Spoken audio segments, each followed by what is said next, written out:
বাংলাদেশে নতুন করে আলোচনা শুরু হয়েছে যে ভোটাধিকার প্রয়োগ করার বয়স কত হওয়া উচিত।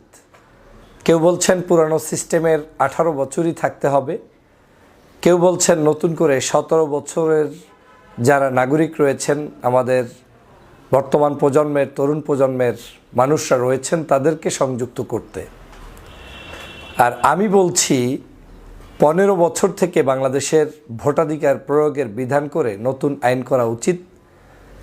এই কথাটার মধ্যে কেন আমি 15 বছর বললাম, কেন 18 বছর নয়, 17 বছর নয়, ডাইরেক্ট 15 বছর চাচ্ছি, সে বিষয়টাই আমি আপনাদেরকে বুঝিয়ে বলার চেষ্টা করছি।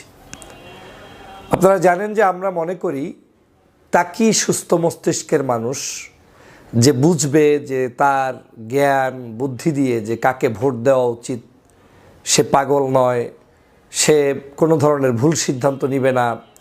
রাষ্ট্র